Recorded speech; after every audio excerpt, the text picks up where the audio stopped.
अम्मा, कैसी बातें कर रही हैं आप? तड़प कर रोआन सी आवाज़ में कहा और फिर जल्दी से जॉन के पलंग पर उसके कमर के पास बैठी। अब्बा, आप तो मेरी बात को समझ गए हैं ना? देखिए, मैं सारी उम्र कमाऊंगी, आप लोगों के पास रहकर जॉब करूंगी। मुझे आप लोगों से दूर नहीं जाना, मुझे शादी ही नहीं करनी। सुकाम सदा लहजे में उस सर को दाएं बाएं हिलाती जॉन से मिन्नत कर रही थी, लेकिन वो चेहरे का रुख मोड़े लेटा था, ऐसे जैसे उसे देखना अछूत हो। तुम अपना फैसला सुना चुकी और हमारा फैसला ये है, या तो तुम चुपचाप शादी करके इस घर से रुखसत हो जाओ, या फिर हम दोनों ये जहर खाते हैं और मर जाते हैं। फैसला तुम्हारे हाथ में है। मरियम ने सख्त लहजे में कहा और फिर कमरे से बाहर निकल गई। खामोश कमरे में अब बस उसके रोने की आवाज़ गूंज रही थी। वो बेबस थी। ऊपर बैठा मुसलमानों और ईसाइयों का खुदा खामोश था। वो रो रो कर धाइयाँ देती थी, दुआएं मांगती रही, लेकिन अल्लाह ने नहीं सुना। वो जीसस को भी पुकारती रही, मगर किसी ने ना सुनी। माँ बाप को वास्ते दिए, लेकिन उनको अपनी इज्जत बचानी थी। अल्लाह कहाँ है, क्यों नहीं सुनता? एकदम से उससे रोना बंद कर दिया, सपाट चेहरे के साथ आंसू साफ किए। मुझे अब दुआ नहीं मांगनी, कभी नहीं मांगनी। मैं ना मुसलमान हूँ ना मैं ईसाई हूँ। हाँ, आज के बाद मैं कभी दुआ के लिए हाथ नहीं उठाऊंगी और ना मुट्ठियां दबाकर माथे पर रखूंगी। मैं दुआ नहीं मांगूंगी। अब्बा, मुझे मंजूर है, मैं शादी के लिए तैयार हूँ। किसी गहरी खाई से आधी आवाज़ थी। सुरमाई ठंडी शाम और दुरान के कमरे के बाहर का ये निजारा किसी तिलिस्माती जगह का मंजर पेश कर रहा था।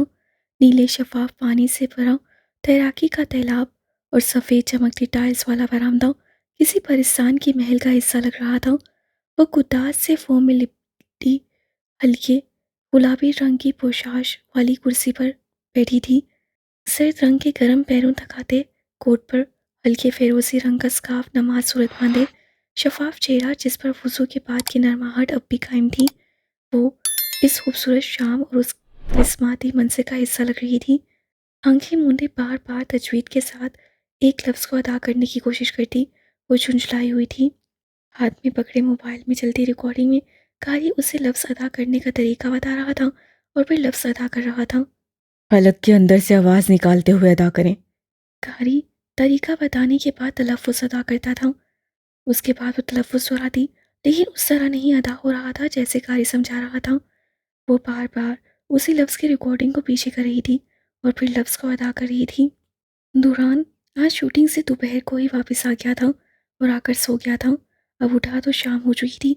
उसकी तलाश में निगाहें दौड़ाईं तो वो शीशे से बाहर बाहर बैठी नजर आई, बिखरे बाल, नींद से बोझल, सोजिश सदा आंखों के साथ। वो शक उसे देखता, कब दरवाजे तक आया खबर नहीं हुई। ढीली सी गोल गले वाली सफ़ेद टी शर्ट और स्याह ट्राउज़र में मलबूस वो शदीद सर्दी में साकिन खड़ा था। वो बार बार एक तलफ़ुज़ की अदायगी गलत कर रही थी जो उसे दुरुस्त नहीं हो पा रही थी। झुंझलाई सी वो बार बार लफ्ज़ अदा करती, उसे किसी शहर में जकड़ रही थी। ना चाहते हुए भी वो एकदम से आगे बढ़ा। अचानक पास से कदमों की चाप पर वो जवेरिया ने चौंक कर आंखें खोली। दौरान उसके सामने रखी कुर्सी पर बैठ रहा था। वो कब उठा, कब यहाँ आया, खबर नहीं हुई। वो हैरत से उसके यूं पास बैठने को देख रही थी। इधर देखो, मेरी तरफ। ऐसे अदा करना है लफ्ज। दुरान ने उसके हाथ से मोबाइल थामा, बंद किया और फिर तलफ़ुज़ की अदायगी की। वो तलफ़ुज़ अदा करने के बाद अगली 3 आयत को तजवीद के साथ तलावत कर रहा था। आंखें बंद थीं और उसकी खूबसूरत आवाज़ उस ठंडे बरामदे में गूंज रही थी। उसके सामने बैठी वो हैरत के समंदर में गोता सन थी। बिखरे बाल, आधी आस्तीन की टी शर्ट पहने वो ठठराती सर्दी में उसके सामने बैठा, पूरी तरह महू तलावत कर रहा था।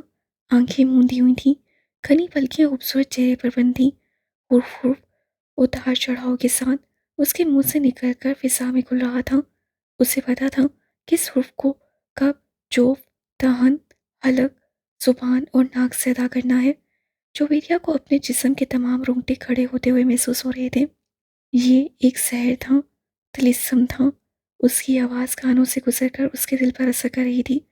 वक्त के रुकने जैसा एहसास था। रीढ़ की हड्डी में सुनसनाहट थी। ऐसा एहसास था जैसे कोई आसाब पर ठंडी फुहार बरसा रहा हो। ये वही दुरान मलिक था जिससे उसे कमरे में कुरान की तलावत सुनने पर इतनी बातें सुनाई थी, और आज वो खुद इतनी खूबसूरत तलावत करता उसे हैरत के समंदर में धकेले हुए था। वो उसी तरह सख्ते के आलम में बैठी थी जब तीसरी आयत की तिलावत के बाद दुरान ने एकदम से खामोशी इख्तियार की और आंखें पूरी खोल दी। वो जैसे किसी शहर से बाहर आया था।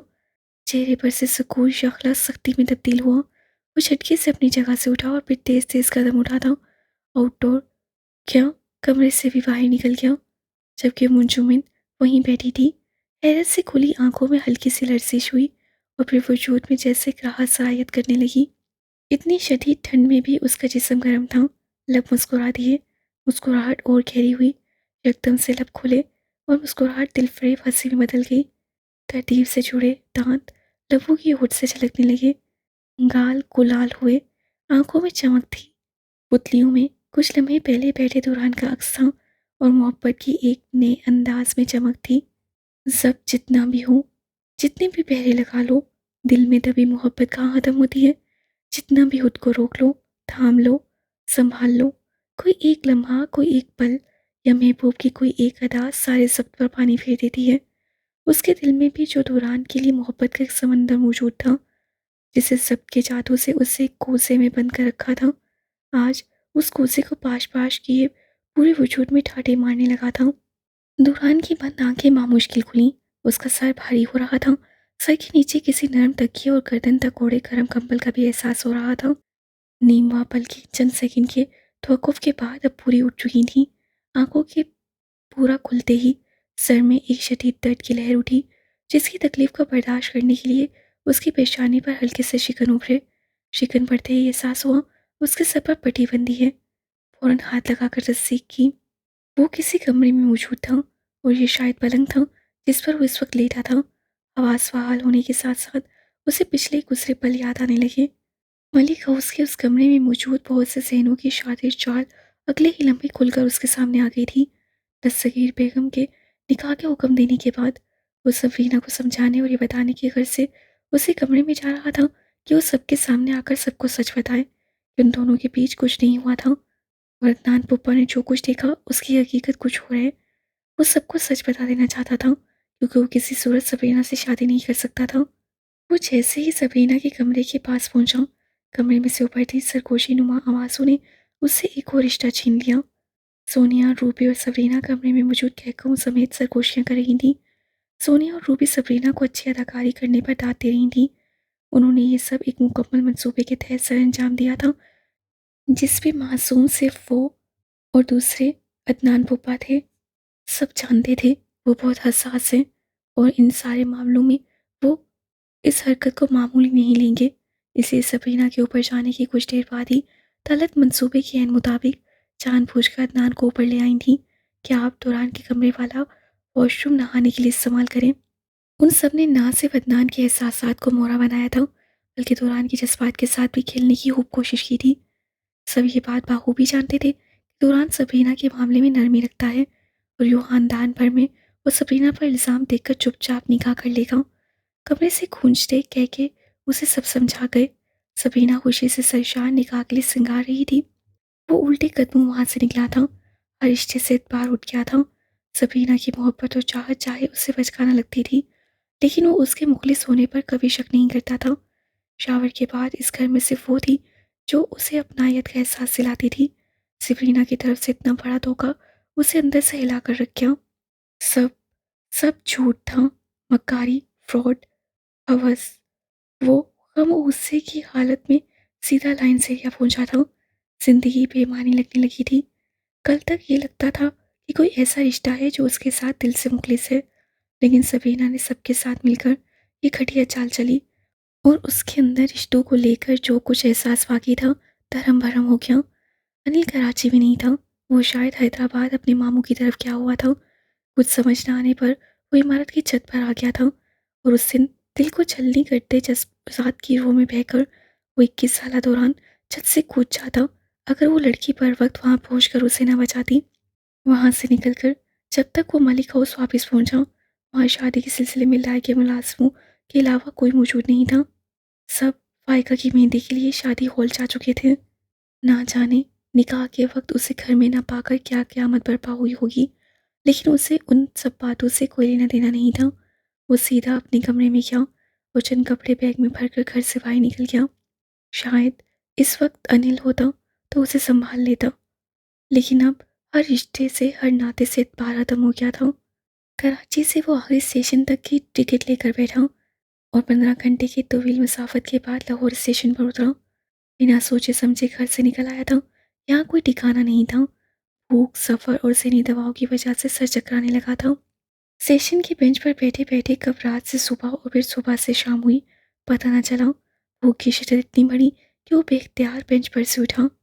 स्टेशन से बाहर हजूम के बीच में से गुजरता जब वो सड़क पर पहुंचा, तो उससे पहले कि कोई टैक्सी या रिक्शा लेता, आंखों के आगे छा जाने वाले अंधेरे के पास सर कड़ाया और सड़क पर तेजी से आती किसी गाड़ी से पूरी तरह टकरा गया। इतने घंटे भूखे रहने और मुंजमद होकर एक जगह बैठे रहने के बायस उसका मजबूत जिस्म भी लागर हो चुका था। आखिरी मंजिल जो उसकी आंखों ने देखा, उसमें कुछ लोग उस पर झुके हुए थे। अब जब आंख खुली तो सब याद आ जाने पर वो हैरत से इर्द गिर्द देख रहा था। ये किसी घर का दरमियाने साइज का कमरा था, जिसमें हर चीज़ बड़े सलीके से सजी थी। पलंग से कुछ दूरी पर दीवार के साथ लगी 3 कुर्सियां, के आगे मेज रखा था। एक तरफ किताबों का बड़ा सा रैक था, जिसमें अनगिनत किताबें बड़े सलीके से रखी थीं। लकड़ी की 2 पट वाली अलमारी एक तरफ दीवार से लगी थी। बंद खिड़की पर सफ़ेद पर्दे लटक रहे थे और लकड़ी का गहरे मेहरून रंग का पट वाला दरवाज़ा बंद था। वो निगाहें घुमाकर कमरे का जायजा लेने में मसरूफ़ था, जब दरवाज़ा खोलकर एक रूमाल रसीदार शख्स कमरे में दाखिल हुए। बड़े मियाँ, सर पर नमाज की टोपी रखे, सीने तक आती सफ़ेद दाढ़ी और मुनव्वर चौड़ी पेशानी पर बना मेहराब सजाए, कुरान की तरफ देखकर बशाशत से मुस्कुराए। हाथ में स्टील का बड़ा ग्लास साम रखा था। सफ़ेद कमीज शलवार और टखने से ऊपर हुई थी। शलवार बड़ी तमानियत से सांस लेते हुए आगे बढ़े। कैसे हो बेटा? अपनायत भरा पुरसुकून लहजा। उन्होंने हाथ में पकड़ा ग्लास मेज पर रखा। दुल्हन हैरत से देखते हुए फौरन बिस्तर से उठने के लिए ऊपर हुआ। सर में शदीद लहर उठी। उठने पर एहसास हुआ चोट सिर्फ सर में नहीं, टांग पर भी लगी है। खुद मत उठो बेटा, चोट गहरी है। बड़े मियाँ ने फौरन आगे होकर कंधा थाम लिया, फिर तकिए के सहारे से दुल्हन की बैठने में मदद की। उसे बिठाने के बाद वो मुड़े और मेज से ग्लास उठाने के बाद पलटे। लो, दूध पियो, गर्म है। ग्लास दुल्हन की तरफ बढ़ाया। बड़ा ही जासिब नजर चेहरा था। दुल्हन ने सपाट चेहरे के साथ उनके सराबे का जायजा लिया। पी लो, भूखे हो कब से। दुल्हन के हाथ ना आगे करने पर ग्लास को मजीद आगे किया। दुल्हन ने एक निगाह उठाए उनके चेहरे पर डाली और फिर एक निगाह ग्लास पर। लो, पियो, शाबाश। वो बासित थे। दुल्हन ने हाथ बढ़ाकर ग्लास साम लिया। दूध नीम गर्म था। भूख की शिद्दत से वाकई बुरा हाल था। आहिस्ते से ग्लास मुंह से लगाया। दूध में मुनासिब मीठा था और इस वक्त जिस हालत में वो मौजूद था, ये दूध दुनिया का सबसे बेहतरीन मशरूब लग रहा था। बड़े मियाँ कमरे से बाहर चले गए थे और जैसे ही उसका ग्लास खत्म हुआ, वो फिर से कमरे में दाखिल हुए। कि बाहर उनके हाथ में कुछ प्लास्टिक की टोकरियाँ और हाथ में मटरों से भरा शॉपर था। टोकरियाँ मेज पर रखकर वो दुल्हन की तरफ पलटे और उसके हाथ से ग्लास थामा। बहुत नाराज हो जिंदगी से? मुस्कुराते हुए सवाल किया। दूसरा ग्लास मेज पर रखा और उसी मुस्कुराहट के साथ दुल्हन की तरफ देखा। नहीं। मुख्तसर जवाब था, लेकिन उनके सवाल पर हैरत हुई। तो फिर घर वालों से नाराज हो? नहीं, ऐसी कोई बात नहीं। दुल्हन ने सपाट लहजे में बेजारी से जवाब दिया। वो अब सामने लगी पहली कुर्सी पर बैठ चुके थे। टोकरियाँ मेज पर सजाकर मटरों से भरा शॉपर खोला। फिर कैसी बात है? कुछ तो है बरहुदार। सुबह से स्टेशन पर सर झुकाए बैठे बैठे रात कर दी। क्या कोई मंजिल नहीं है? दुल्हन ने चौंक कर उनकी तरफ देखा। बड़े मियाँ के चेहरे पर गहरी मुस्कुराहट थी। वो कैसे ये सब जानते थे? नहीं। हैरत में डूबी आवाज़ उभरी। मंजिल तो होगी, बस तुम रास्ता भटक गए हो। वो मटर निकालकर टोकरी में रख रहे थे। दुल्हन खामोश हैरत से उनकी तरफ देख रहा था। कोई बात नहीं, भटक जाते हैं अक्सर हम लोग। इंसान है, हो जाता है ऐसा भी। पर उसी रास्तों में घन चक्कर मत बने रहना। मंजिल की शनाख्त जरूरी है बेटा। सर को हिलाते हुए वो बड़े जब से समझा रहे थे। आप कौन हैं? कैसे पता कि मैं स्टेशन पर? परेशान ना हो, स्टेशन की मस्जिद का इमाम हूँ और साथ वहाँ इस्लामी कुतब का बुक स्टॉल लगाता हूँ। तुम्हें देख रहा था सुबह से, सर झुकाए बैठे थे। रात को जब मैं दुकान बंद करके घर के लिए रवाना होने लगा तो तुम आगे आगे थे और देखते ही देखते बेहोश होकर गिर पड़े। पहले अस्पताल लेकर गया, फिर पट्टियां करवा कर घर ले आया। नींद बेहोशी में थे तुम, इसलिए कुछ याद नहीं तुम्हें। वो मटर छीलते हुए ठहरे से मुतवाज़िन लहजे से उसे आगाह कर रहे थे। दुरान ने नागवारी से खुद पर ओढ़े गहरे भूरे रंग के कंबल को देखा। अच्छा चलो छोड़ो ये सारी बातें, ज़रा अपने अब्बा का नंबर दो, बहुत परेशान होगा बेचारा। हाथों को पास पड़े कपड़े से पूंछते हुए अब मेज़ पर पड़ा अपना मोबाइल फ़ोन उठा रहे थे। दुरान ने कोई जवाब नहीं दिया। अच्छा चलो, अम्मा का नंबर दे दो, वो तो भूखी होगी बेचारी, परेशान हो रही होगी। दुरान के जवाब न देने पर वो अपनी ही क्या सराई लगाकर अगला सवाल कर रहे थे। अब की बार तो दुरान की पेशानी पर अनगिनत पल पड़े। नहीं है दोनों इस दुनिया में। लब पीछे सपाट लहजे में जवाब दिया। बड़े भाई या बहन। वो बला के तेज इंसान वाक़या हुए थे। दुरान ने खौफ से देखा। मेरा कोई नहीं है इस दुनिया में। अब की बार नागावारी से जवाब दिया। वो पलंग से उठने की खातिर कंबल को अपने ऊपर से हटाता हुआ सीधा हुआ, लेकिन टांग पर शायद जख्म ज़्यादा गहरा था। एक आ निकली मुंह से। उठो मत, उठो मत, नहीं उठा जाएगा बच्चे, जख्म गहरा है। वो मटर का छिलका मेज पर फेंकते तेजी से उठकर उठ सकाए, लेकिन दुरान अनसुनी करता टांगे पलंग से नीचे उतार चुका था। मुझे जाना है, इस जख्म की परवाह नहीं, मुझे दर्द नहीं होता। लब पीछे पेशानी पर गहरे होते शिकन कम किए। ठीक कह रहे हो, चलो इस जख्म का ना सही, जो अंदर जख्म लगे हैं उनके भरने तक रुक जाओ। कंधे पर दबाव डालते बड़े मियाँ उसके सर पर खड़े थे। पता है, मुझे ना कोई घर है तुम्हारा और ना कोई मंजिल, मैं भी अकेला हूँ। कोई दिक्कत नहीं, जब तक चाहो रुक सकते हो यहाँ। आपको नहीं होगी दिक्कत, मुझे दिक्कत है। नागवारी से कहकर वो अपने चौकस की तलाश में निगाह दौड़ाने लगा। मालूम है तुम्हारी दिक्कत। वो हफीफ सा कहका लगाए अपनी दाढ़ी पर हाथ फेरने लगे। दुरान ने चौंक कर उनकी तरफ देखा। जवान, पांचों उंगलियां बराबर नहीं होती। दुनिया में मौजूद हर इंसान को एक ही तराजू में नहीं तोला करते। बड़ी मोहब्बत से उन्होंने अपना बूढ़ा हाथ आगे करते हुए कहा। दुरान अब उनके चेहरे की तरफ देख रहा था। बैठ जाओ, बाहर बहुत सर्दी है, ये कराची नहीं लाहौर है। बड़ी अपनायत से कहा। दुरान ने फिर से आंखें सुखेड़ी। वो कैसे जानते थे कि वो कराची से आया है? आपको कैसे पता? तुम्हारे बैग में रखे कपड़ों से अंदाजा लगाया। कोई गर्म कपड़ा नहीं तुम्हारे पास, हालांकि पंजाब में बहुत ठंड है। और नाराज होकर घर से निकले, क्योंकि अगर माँ ने भेजा होता तो गर्म कपड़े बैग में जरूर होते। वो उसकी बात काटते हुए कमरे में खड़ी अलमारी की जानिब जा रहे थे। अलमारी खोली और वापस पलटे तो हाथ पर एक गर्म हल्के भूरे रंग की मर्दाना शॉल थी। चलो ये ओढ़ लो। शॉल लाकर दुरान के पास खोलते हुए बोले। ले लो, बिल्कुल नहीं है, इस ईद पर मेरी बेटी ने तोहफा भेजा था। दुरान के हाथ आगे न बढ़ाने पर मुस्कुराकर कहा। दुरान ने आहिस्ते से शॉल थामी और कंधों पर डाल ली। बड़े मियाँ ने हाथ के इशारे से उसे पलंग पर बैठने के लिए कहा और खुद मेज़ की तरफ बढ़ गए। उनकी शख्सियत में कुछ तो ऐसा था कि उनकी जिद के आगे घुटने टेक चुका था।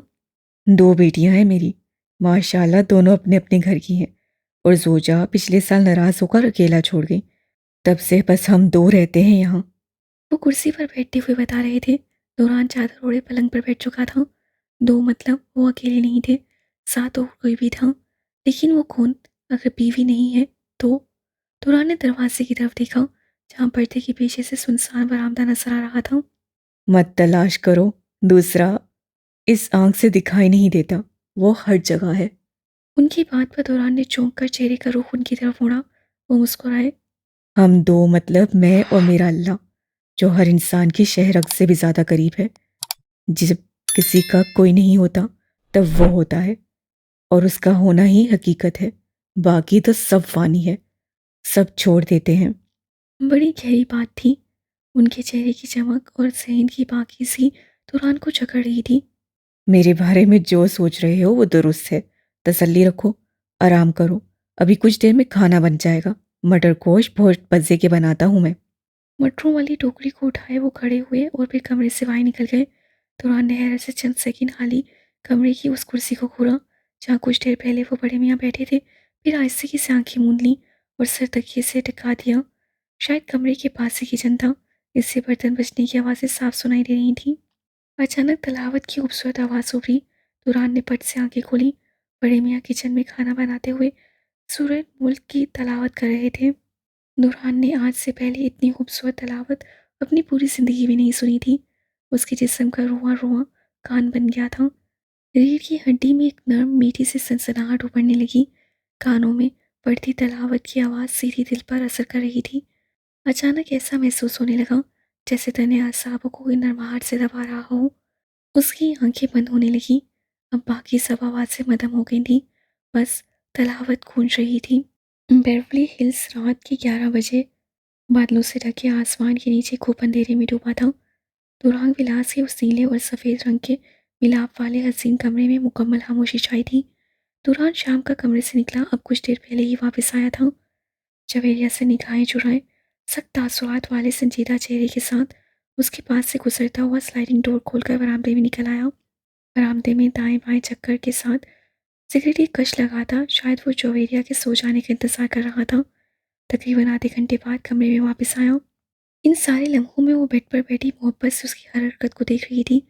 ऊपरी सर्द कोट उतार दिया था, अब नीचे सुर्ख फ्रॉक से तन थी जिसकी चूड़ीदार आस्तीनें कलाइयों से नीचे आधे हाथों तक को ढांक रही थी और फ्रॉक का गहरा टखनों को छू रहा था।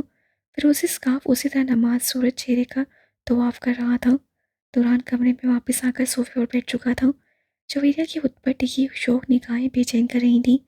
शाम को ना जाने कैसा शहर था जो तारी हुआ और वो जवेरिया के सामने बैठकर वो कर गया जिससे 4 सालों से वो जंग कर रहा था।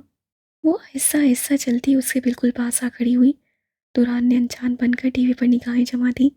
वो बड़े इत्मीनान से दुरान के सामने सोफे पर परचुमान हुई तो वो सटपटा गया। वो बहुत करीब बैठी थी। पूरी खुली आंखों में बेपनाह मोहब्बत थी जो वो दुरान के चेहरे पर जमाए मुस्कुरा रही थी। ओह खुदाया, ये मुस्कुराहट! मुझे कुरान पढ़ा दे। मुदर सी आवाज़ का चलतरिंग खामोश कमरे में गूंजा। दुरान ने लब सख्ती से भींचे। रिमोट पर हाथ की गिरफ्त इतनी बड़ी कि वो बेचारा चिड़चिड़ा उठा। खामोशी का दौरानिया 1 2 3 सेकंड। मैं नहीं पढ़ा सकता। लहजा सपाट। वो निगाहें फिर बेरुखी से स्क्रीन पर जमा चुका था। शाम वाली नरमाहट चेहरे पर बिल्कुल मौजूद नहीं थी। क्यों? इतनी खूबसूरत तलावत, ऐसा प्यारा अदायगी तलफ़ुज़ अगर किसी को सिखा देंगे तो सवाब। अपनी जगह पर जाएं प्लीज़। दुल्हन की कराहत आवाज़ गूंजी। वो हाथ से बेड की तरफ इशारा कर रहा था। जबड़े बाहर को उभर रहे थे। नहीं, मुझे आपसे ही कुरान पढ़ना है और तजवीज़ सीखनी है। उफ, ये इत्मीनान! बड़ा लाड भरा लहजा था। शायद दुरान की शाम वाली इनायत ने उसकी हौसला अफजाई कर दी थी। कितनी बड़ी गलती कर बैठा था वो। दुरान ने दांत पीसे। मुझे कुरान नहीं आता। तजवीद और तलावत तो आती है। प्यार से देखते हुए फौरन बात उचक ली। फॉर गॉड से क्या फजूल की बहस लेकर बैठ गई हैं? ये मोबाइल में पूरी दुनिया जहाँ के कारी हजरात की तलावत मौजूद है। झुंझला कर वो अपनी जगह से उठा और उसके मोबाइल की तरफ इशारा किया जो सोफे की कोने में पड़ा था। आप बस रोज रात को आधा घंटा दे दें मुझे प्लीज़। बड़े प्यार से मिन्नत की। दुरान ने घूर कर उसकी तरफ देखा, फिर गुस्से से कमर पर हाथ रख के शीशे की दीवार के पार देखा। असाब सबकी आखिरी हद को छूने लगे थे। देखिए प्लीज़, मना मत करें। मैंने आज तक किसी की भी तलावत सुनकर ऐसा महसूस नहीं किया जैसा आपकी। आप प्लीज़ मुझे सिखा दें। नहीं, मैं नहीं सिखा सकता। चंद कदम मजीद फासला बढ़ाते हुए वो अब तकरीबन शीशे की दीवार के पास खड़ा था। बाहर चलते बल्ब की रोशनी में वो दोनों कुर्सियां खाली थी जहां शाम को वो आमने सामने बैठे थे। सिखा सकते हैं, इनफैक्ट आपसे बेहतर कोई नहीं सिखा सकता। मैं बहुत मेहनत करूंगी। अच्छा चले, बस रोज़ के 20 मिनट दे दे। मैं बिल्कुल तंग नहीं करूंगी, प्रॉमिस। वो तो आज पता नहीं किस खुशफहमी में मुतला थी। दुरान की मिन्नत करते हुए बेहासा उसके बाजू को थाम लिया। वो करंट खाकर एक झटके से उसका बाजू छुड़ाए दूर हुआ। 3 लंबे डाक बढ़ता सोफे तक पहुंचा, झपट कर उसके मोबाइल को उठाया और सराय से उस तक पहुंचा। ये पकड़ो मोबाइल और बाहर जाकर सीखो। इससे जो सीखना है, और आइंदा किसी मामले में मेरा दिमाग मत खाना। झटके से उसका बाजू थामकर मोबाइल उसके हाथ पर रखा और गुस्से से सुर्ख होते चेहरे के साथ स्लाइडिंग डोर खींचकर खोला। उसे बाहर धक्का दिया। वो बुरी तरह लड़खड़ाकर फर्श पर संभली। पाँव नंगे थे। एक धमाके से दरवाज़ा बंद किया, लॉक घुमाया और गुस्से से तने आसाब लिए कमरे से बाहर निकल गया। वो होनको की तरह शीशे के पार खड़ी उसे ज़्यादा देखती रही। पीछे स्विमिंग पूल के पानी में बल्ब की रोशनी का अक्स जगमगा रहा था। ठंडा फर्श नंगे पैरों से जिस्म में सरायत करने लगा।